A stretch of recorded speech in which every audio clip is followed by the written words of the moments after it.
स्वागत है आपका डर के सफर में। रात का समय था। किशन अपने घर के बाहर नीम के पेड़ के नीचे बैठा था। उसकी आंखें दूर फैली अंधेरी जमीन पर टिकी थीं। गांव में सन्नाटा छाया हुआ था। किशन के गांव में पिछले कुछ समय से सब कुछ बदल गया था। एक एक करके लोग बीमार पड़ने लगे थे, लेकिन उनकी बीमारी कोई साधारण बीमारी नहीं थी।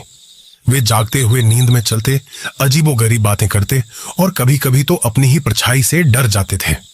गांव वाले फुसफुसाते थे कि गांव पर किसी बुरी आत्मा का साया पड़ गया है। किशन को याद आया, कुछ महीने पहले की बात है। गांव के मुखिया का बेटा रमेश अचानक एक रात से ही अजीब हरकतें करने लगा था। पहले तो उसने खाना पीना छोड़ दिया, फिर वह आधी रात को उठकर अकेले ही गांव के बाहर वाले बरगद के पेड़ के पास जाने लगा और उसकी आवाज उसकी अपनी नहीं लगती थी। गांव वाले पहले हंसे, फिर डर गए। रमेश के पिता ने उसे कई बार रोका, समझाया, पर कोई फायदा नहीं हुआ। एक दिन रमेश ने गांव के कुएं में छलांग लगा दी। उसके बाद से ही गांव में यह सिलसिला शुरू हो गया। आज रात भी यही हो रहा था। किशन ने देखा, गांव के आखिरी छोर पर बनी रामू काका की झोपड़ी से हल्की सी रोशनी आ रही थी। रामू काका, जो अपनी हिम्मत और शांत स्वभाव के लिए जाने जाते थे, आजकल रात भर जागते रहते थे। उनके बेटे मोहन पर भी कुछ दिनों से वही असर दिख रहा था। मोहन, जो गांव का सबसे मेहनती और हंसमुख लड़का था, अब चिड़चिड़ा रहने लगा था। उसकी आंखें लाल रहती थीं और वह अक्सर खुद से ही बातें करता रहता था। किशन धीरे से उठा और रामू काका की झोपड़ी की ओर चल पड़ा। रास्ते में उसे हवा में एक अजीब सी गंध महसूस हुई। झोपड़ी के पास पहुंचकर उसने देखा, दरवाजा हल्का सा खुला था। अंदर से मोहन की आवाज आ रही थी।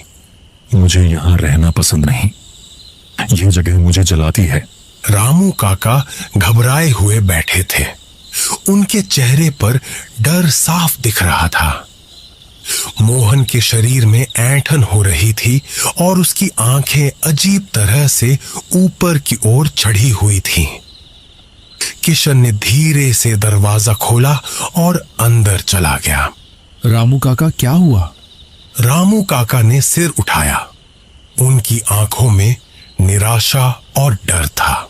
किशन, ये मोहन नहीं, ये कोई और है जो इसके अंदर आ गया है। मोहन अचानक तेजी से हंसा।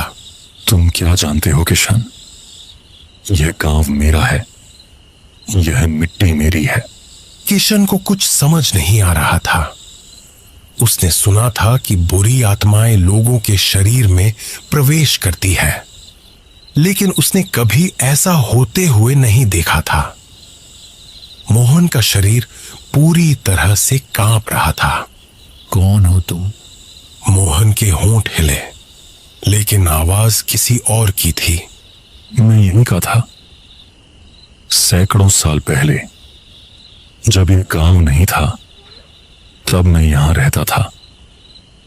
मेरी जमीन छीन ली गई, मुझे मार दिया गया और मेरी आत्मा यहीं भटकती रही है। यह बात सुनकर किशन के रोंगटे खड़े हो गए। उसने सुना था कि गांव के इस हिस्से में पहले कभी कोई पुराना टीला था, जिसे बाद में समतल करके खेती की जमीन बना दिया गया था। अब उसे समझ में आ रहा था कि गांव में यह सब क्यों हो रहा था। तुम क्या चाहते हो? मैं अपनी जमीन वापस चाहता हूं। मैं इस गांव को तबाह कर दूंगा, एक एक करके सबको अपना बना लूंगा और फिर यह गांव फिर से मेरा होगा। मोहन के शरीर में एक तेज झटका लगा। रामू काका चिल्लाए, किशन, इसे रोको। मोहन के अंदर की आत्मा झोपड़ी से बाहर निकलने के लिए तेजी से बढ़ा। किशन को लगा कि अगर यह आत्मा गांव के बाकी लोगों तक पहुंच गई तो सब खत्म हो जाएगा। उसने बिना सोचे समझे मोहन को पकड़ लिया। मोहन का शरीर बर्फ की तरह ठंडा था और उसकी शक्ति सामान्य से कहीं ज्यादा थी। किशन ने मोहन को जोर से पकड़ा, लेकिन मोहन उसे धक्का देकर हट गया। उसकी आंखें अब पूरी तरह से सफेद हो चुकी थीं। उसने गांव की ओर देखा, जहां बाकी लोग अपने घरों में सो रहे थे, इस बात से अनजान कि उनके गांव पर कितना बड़ा खतरा मंडरा रहा है। किशन जानता था कि उसे कुछ करना होगा। उसने याद किया कि उसकी दादी अक्सर कहती थी कि बुरी आत्माओं को पवित्र चीजों से दूर रखा जा सकता है। उसे गांव के मंदिर का तुलसी का पौधा याद आया। वह जानता था कि उस पौधे में एक खास शक्ति है। रामू काका, तुलसी का पत्ता। रामू काका, जो अभी तक सदमे में थे, तुरंत समझ गए। वे झोपड़ी के कोने में रखे एक छोटे से डिब्बे की ओर भागे और उसमें से कुछ सूखे तुलसी के पत्ते निकाले। मोहन जोर से हंसा। ये पत्ते मेरा क्या बिगाड़ेंगे? किशन ने एक पत्ता उठाया और मोहन के करीब पहुंचा। जैसे ही उसने पत्ता मोहन की ओर बढ़ाया, मोहन का शरीर पीछे की ओर झुक गया। उसकी आंखों में दर्द साफ दिख रहा था। किशन ने हिम्मत नहीं हारी। उसने एक और पत्ता उठाया और मोहन के माथे पर रख दिया। जैसे ही पत्ता मोहन की त्वचा से लगा, मोहन के शरीर में एक तेज कंपन हुआ और वह जमीन पर गिर पड़ा। उसके शरीर से एक काली धुंध निकली और हवा में घुल गई। कुछ देर बाद मोहन की आंखें खुली। वह जमीन पर पड़ा था और किशन और रामू काका उसे देख रहे थे। उसकी आंखें पहले जैसी थीं और वह थोड़ा भ्रमित लग रहा था। रामू काका ने मोहन को गले लगा लिया। उनकी आंखों में आंसू थे। उस रात के बाद गांव में सब कुछ धीरे धीरे सामान्य होने लगा। बीमार लोग ठीक होने लगे और गांव में फिर से खुशियां लौट आईं। किशन ने उस बरगद के पेड़ के नीचे और गांव के चारों ओर तुलसी के पौधे लगाए ताकि कोई भी बुरी आत्मा फिर से गांव में प्रवेश न कर पाए। रात घनी थी, इतनी कि टिमटिमाते तारे भी हिम्मत हार चुके थे। चांद बादलों के पीछे कहीं छिपा हुआ था, जैसे किसी हादसे का गवाह बनने से कतरा रहा हो। सिर्फ झींगरों की आवाज और कहीं भेड़ियों की गुर्राने की आवाज आ रही थी। ये खामोशी डरावनी नहीं थी, बस इतनी गहरी थी कि सांस लेना भी भारी लगता था। गांव में चारों ओर सन्नाटा पसरा था। हर घर की रोशनी कब की बुझ चुकी थी। सिर्फ चौधरी के पुराने हवेली की एक खिड़की से हल्की पीली रोशनी बाहर आ रही थी। यह हवेली जो गांव के ठीक बाहर घने पेड़ों के साए में खड़ी थी।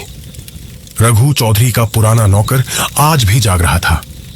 उसकी उम्र लगभग 70 के पार कर चुकी थी और उसकी झुर्रियों भरा चेहरा उस पुरानी हवेली की दीवारों से भी ज्यादा पुराना था। वो एक छोटी सी लालटेन की रोशनी में आग के पास बैठा अपनी लाठी को ध्यान से देख रहा था। उसकी आंखें उम्र के साथ धुंधली पड़ चुकी थी, पर उनमें आज भी एक अजीब सी चमक थी, जैसे वे कुछ ऐसा देखती हो जो औरों को दिखाई नहीं देता।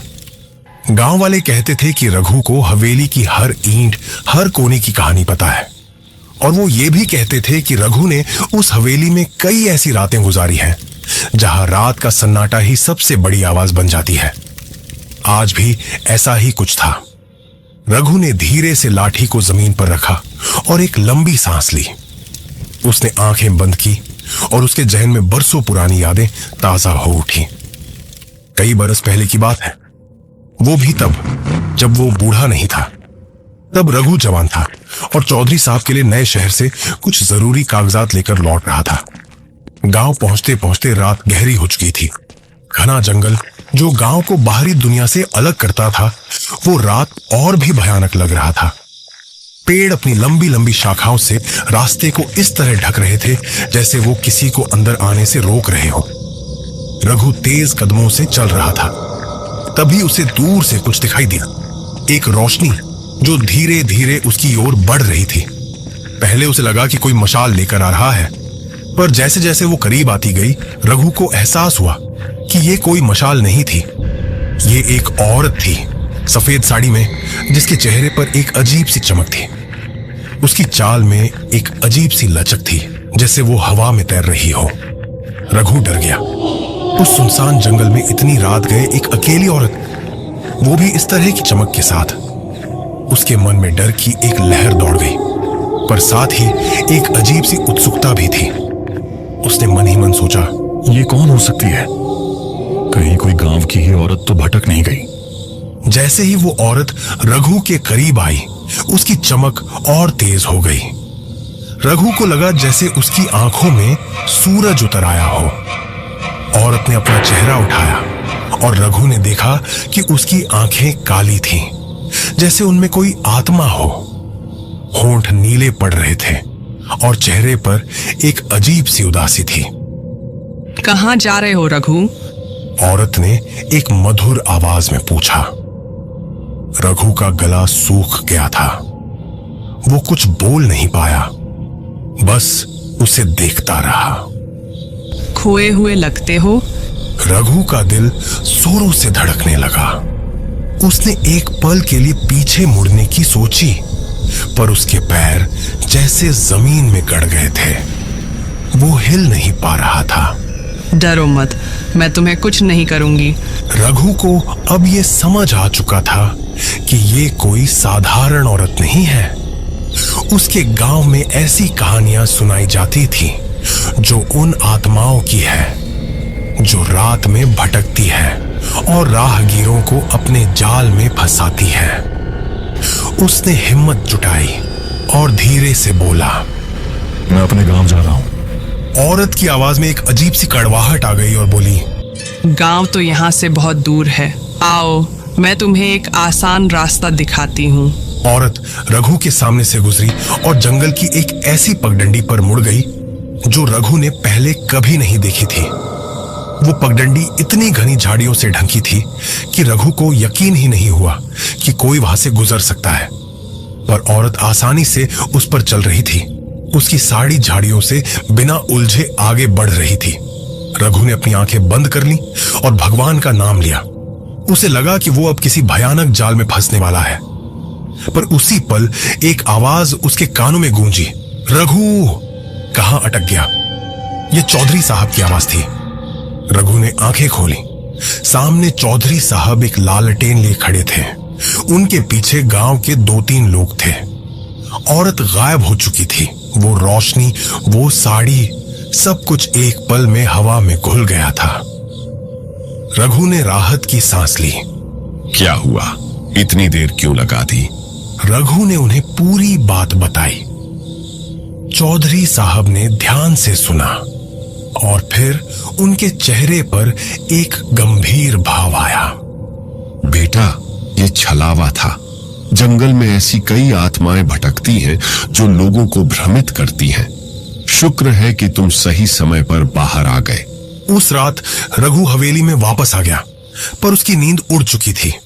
हर बार जब वो आंखें बंद करता तो उसे उस औरत का खाली चेहरा और उसकी खोखली आवाज सुनाई देती। रघु ने आंखें खोली। आग की लपटें धीमी हो चुकी थीं। बाहर अब भी अंधेरा था, वैसा ही घना और डरावना। रघु को पता था कि उस रात के बाद भी उस छलावे ने उसका पीछा नहीं छोड़ा था। कभी कभी उसे हवेली के अंदर दूर से उस खोखली आवाज की प्रतिध्वनि सुनाई देती थी। कभी कभी उसे लगता था जैसे कोई सफेद छाया उसकी आंखों के पास से गुजर गई हो। हवेली में रात कभी खत्म नहीं होती थी, या यूं कहें कि रघु के लिए सूरज कभी उगता ही नहीं था।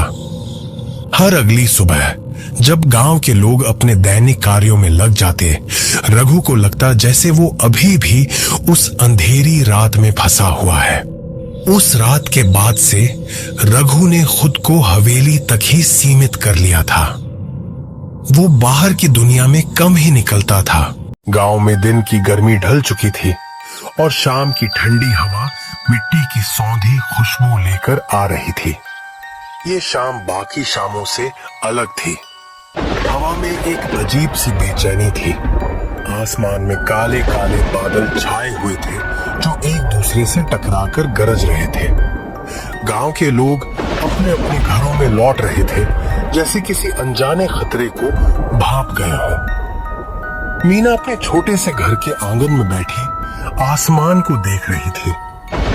उसके चेहरे पर घबराहट साफ थी। उसके पति रामू अभी तक घर नहीं लौटे थे। वो शहर के बाजार में लकड़ी बेचने गए थे और ऐसी तूफानी रात में उनका सफर मुश्किल हो सकता था। मीना ने घर के दरवाजे मजबूती से बंद करके बैठ गई। जैसे ही उसने दरवाजा बंद किया तभी बिजली कड़की और भयंकर बारिश शुरू हो गई। हवा इतनी तेज थी कि लगता था घर की छत उड़ जाएगी। खिड़कियों पर बारिश की बूंदें ऐसे पड़ रही थी जैसे कोई बाहर से पत्थर मार रहा। रानी छोटी थी और उसे बारिश की आवाज से डर लग रहा था। माँ, बापू कब आएंगे? जल्दी आएंगे मेरी रानी। लेकिन मीना के दिल में एक अजीब सा डर बैठ गया था। उसे याद आया कि गांव के बूढ़े लोग कहते थे कि ऐसी तूफानी रातों में जंगल के रास्ते पर एक भटकती हुई आत्मा निकलती है। वो आत्मा उन लोगों को ढूंढती है जो अंधेरे में अकेले होते हैं। वो उनकी आवाज की नकल करती है और उन्हें अपनी तरफ बुलाती है। रात गहरी होती जा रही थी। बारिश का शोर अब कानों को भेद रहा था। तभी दरवाजे पर किसी के खटखटाने की आवाज आई। कौन है?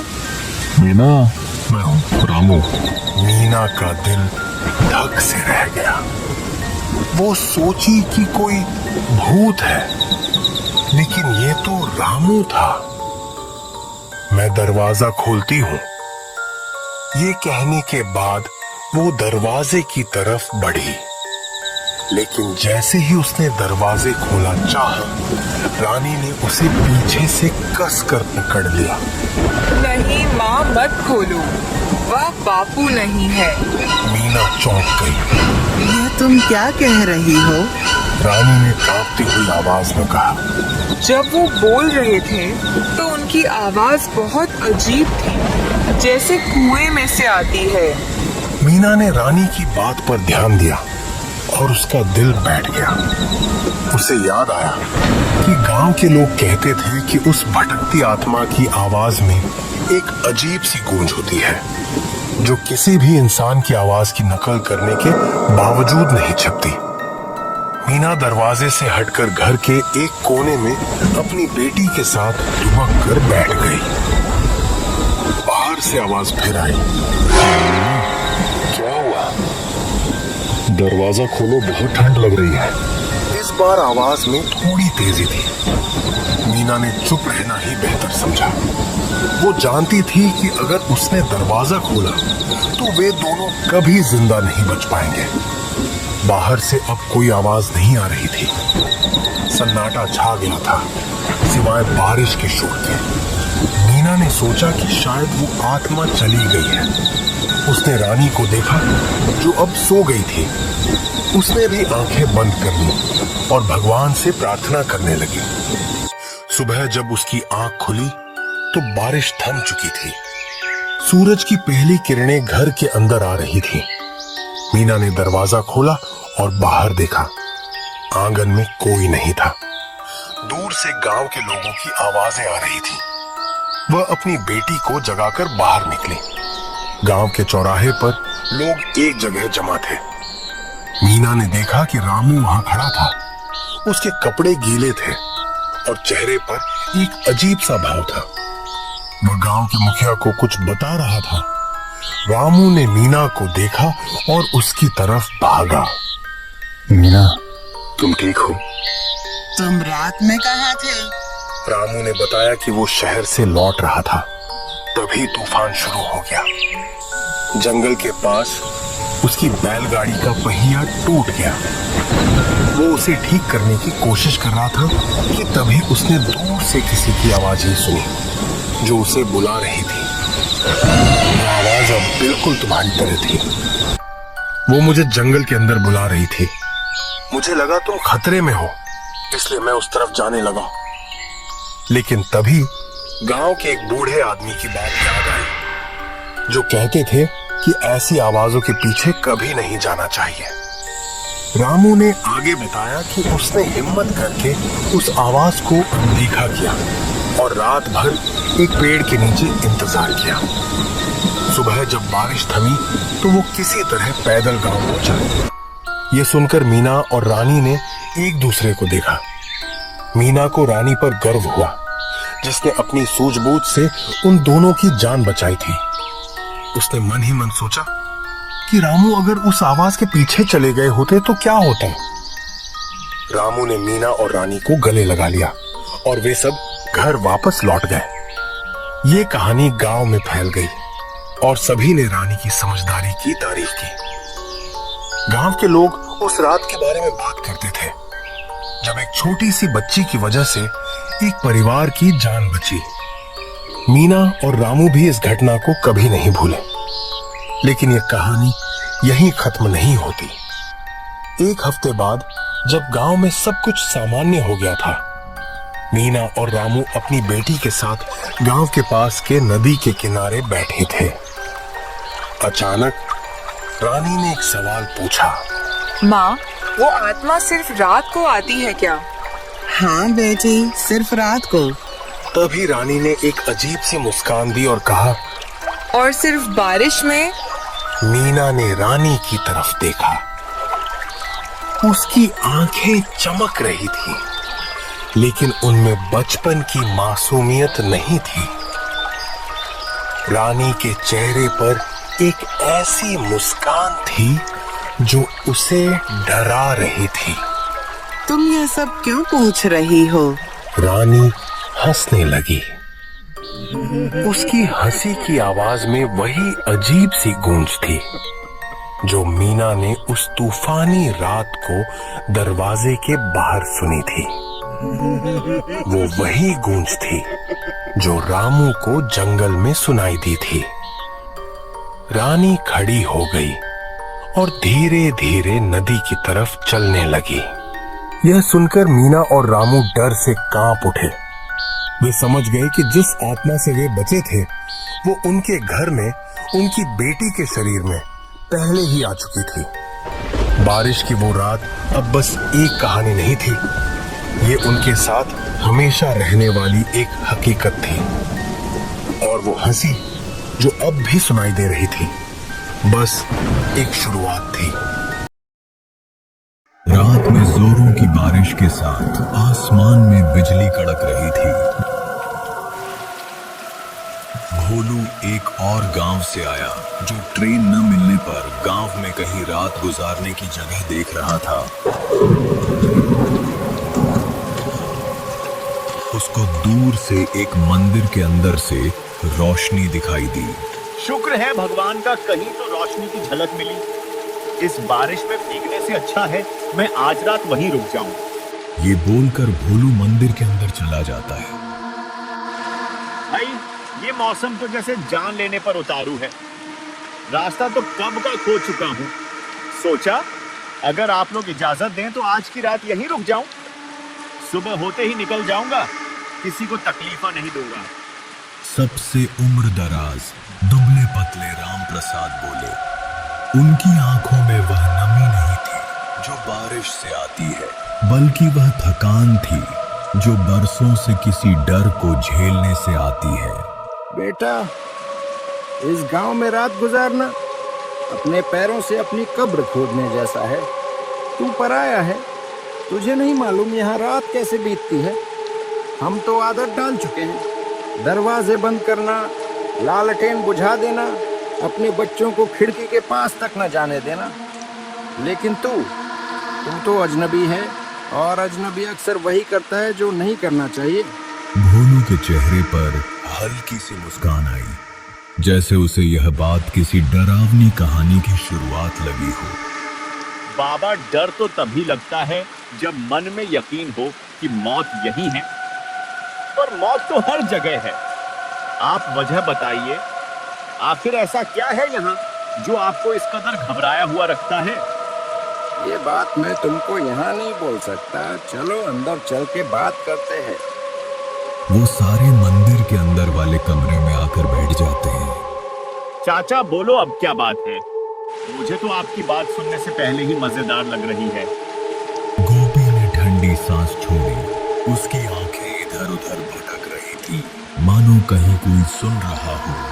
वजह वही है जिसका नाम लेना भी अशुभ है। आज की रात सावन का वो समय है जब आसमान से पानी बरसता है और जमीन के नीचे से वो बाहर आती है। वो कौन? अगर जानने का शौक है तो सुन, पर याद रख, ये कहानी सुनकर तेरे पास सिर्फ 2 रास्ते होंगे। या तो तू आज रात भाग जाएगा या फिर हमेशा के लिए यहीं रह जाएगा। बिजली कड़की, बरसात की तेज होती बूंदों के बीच मंदिर के अंदर एक कहानी शुरू होने वाली थी। कई साल पहले की बात है बेटा। तब ये गांव वैसा नहीं था जैसा आज है। खेत हरे भरे, तालाबों का पानी मीठा और लोग चैन से रहते थे। इसी गांव में एक लड़की थी, बनवाली। उसका चेहरा ऐसा कि जो देख ले उसी में खो जाए, पर सुंदरता के साथ उसका स्वभाव भी ऐसा था कि हर कोई उसे अपनी बेटी, बहन या बीवी बनाना चाहता था। लेकिन इंसान की चाहते हमेशा साफ नहीं होती। गांव का ठाकुर वो तो पागल हो गया था उसके पीछे। बनवाली ने इनकार किया तो उसने उसका जीना हराम कर दिया। गांव वालों ने भी डर के मारे कुछ न कहा। फिर आया सावन का महीना। उस साल बारिश कुछ ज्यादा ही हुई थी। गांव के चारों ओर पानी ही पानी। और उसी दौरान ठाकुर ने बनवाली को रात में खेतों के रास्ते रोक लिया। कहते हैं वो उसे खींचते हुए उस पुराने कुएं तक ले गया जो गांव के बाहर बरगद के पेड़ों के बीच था। उसे धक्का दिया और बनवाली की चीख इतनी डरावनी थी कि आसमान का पानी भी कुछ पल के लिए रुक गया। तो ये सिर्फ एक हत्या थी, फिर श्राप कैसे बना? गोपी ने धीरे से इधर उधर की तरफ देखता हुआ बोलता है, जैसे हर शब्द के साथ उसे डर लग रहा हो कि कोई सुन रहा है।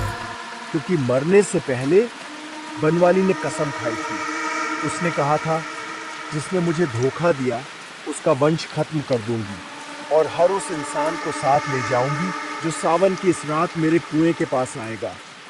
पहली ही बरसात में ठाकुर का पूरा घर खाली हो गया। लोगों ने देखा बारिश में भीगी उसकी परछाई कुएं के किनारे खड़ी थी। हमने कुआं भरने की कोशिश की, पर रात होते ही जो मिट्टी दिन में डालते वो सुबह तक वापस बाहर पड़ी होती, जैसे कोई भीतर से उसे बाहर फेंक देता हो सकता है ये सब गांव की कहानियां हों, लेकिन मैं मानता हूं कि सच्चाई जाने बिना डर का मतलब नहीं। और मुझे सच्चाई देखनी है अपने आंखों से। सच देखने का शौक जान देकर ही पूरा होता है बेटा। और आज की रात तूने जो चाहा है उसका दाम तुझे चुकाना पड़ेगा। भोलू ने उस कुएं के पास जाने के लिए खड़ा होकर लाठी उठाई। उसकी आंखों में जिज्ञासा और चेहरों पर उसके लिए चिंता का मिश्रण साफ नजर आ रहा था। तू ये गलती मत कर बेटा। बरसात में वो कुआं किसी इंसान की जगह नहीं है। रास्ता फिसलन भरा है, अंधेरा गाढ़ा है और सबसे खतरनाक ये है कि जो तू वहां देखेगा उसे भुला नहीं पाएगा। काका, डर का इलाज डर से भागना नहीं, उससे सामना करना है। अगर बनवाली का किस्सा सच है तो मैं उसकी हकीकत जानना चाहता हूँ। अगर झूठ है तो आप सबको यकीन दिलाऊंगा कि आप बेवजह डरते हैं। बरसाती रात ने उसे तुरंत अपने अंधेरे आगोश में ले लिया। भोलू कुएं की दिशा की ओर जाने लगा। कुएं की दिशा में जाने वाली पगडंडी कीचड़ से लथपथ थी और हर कदम पर अजीब सी सिसकियों जैसी आवाज आ रही थी। वो चाचा और वो गोलू तो कुछ ज्यादा ही डर रहा था। पता नहीं इस गांव में इतने डरपोक लोग ही रहते हैं। हमारे गांव में तो भूत भी लोगों से डरते हैं। दूर से वो पुराना कुआं अब साफ दिखने लगा था। बरगद के झूलते जटाए जैसे किसी बूढ़े राक्षस के हाथ हों जो अपने शिकार को लपेटने के इंतजार में हो। भोलू कुएं के पास पहुंच जाता है। बस एक नजर देखना है क्या वो चाचा की बात सच थी या नहीं, सच्चाई जाननी है, फिर वापस। इतनी दूर से आया है, बिना मिले ही चला जाएगा। तू जो भी है सामने आ। ये नाम तुझे कैसे पता? पीछे मुड़ कर देख भोलू, तुझे देखना था मुझे, अब देख ले। भोलू पीछे मुड़ता है तो उसे एक औरत का साया दिखता है। लाल आंखें, बिखरे बाल, लाल साड़ी में। उसे देखकर भोलू घबरा जाता है। करीब आकर लौटना चाहता है भोलू। तेरे जैसे लोग तो सालों बाद मिलते हैं। तेरे अंदर का डर मुझे पुकार रहा है। मैं सच देखने आया हूँ, डरने नहीं। तू कौन है और इस कुएं का राज क्या है? राज, ये कुआं, ये पर्वत, ये बरसात सब मेरा हिस्सा है। कभी मैं भी तेरी तरह जिंदा थी, पर इसी गांव वालों ने मुझे इस कुएं में बांध दिया, क्योंकि मैंने वो देखा था जो देखना मना था। अब हर सावन की रात मैं किसी न किसी को साथ ले जाती हूँ। मैं तेरे खेल का हिस्सा नहीं बनूंगा। अचानक कुएं में से हाथ निकले और भोलू की ओर बढ़े। भोलू उनको डंडे से मारने लगा। भोलू वहां से भागने लगता है। अब बारिश पहले से ज्यादा भयानक हो रही थी। बचाओ बचाओ, राम प्रसाद चाचा, गोलू बचाओ मुझे, मैं अभी मरना नहीं चाहता। मुझे उन सब की बात मान लेनी चाहिए थी। तभी बनवाली उसके सामने आ जाती है। भोलू वहीं रुक जाता है। अब तेरा भागने का कोई फायदा नहीं। घंटी की आवाज सुन के पीछे देखने वाला आज तक यहाँ से जिंदा वापस नहीं जा पाया है। मुझे जाने दे, मैं तो बस यहाँ पर सच्चाई का पता लगाने आया था। मैं तो तुम्हारी कहानी सुनने आया था। तुझे मेरी कहानी सुननी है? तुझे बताया नहीं किसी ने कि यहाँ आने का मतलब मौत को गले लगाना। अब तू भी मरेगा। अगले ही पल भोलू का शरीर कुएं के पानी में समा गया। गांव का चौक, मिट्टी की सौंधी गंध और रात की ठंड अब भी हवा में थी। मंदिर का बूढ़ा पुजारी और राम प्रसाद बात कर रहे थे। राम प्रसाद, सुना कुएं के पास कोई अजनबी गायब हो गया। बस टूटी लालटेन मिली है और उसके जूते कीचड़ में दबे हुए थे। मैंने उसे मना किया था, कहा था कि उस रास्ते मत जाना, पर वो नहीं माना। अब वो वही है जहाँ बाकी सब हैं। बाकी सब? किसकी बात कर रहा है तू? बरसात का कुआं किसी को लौटने नहीं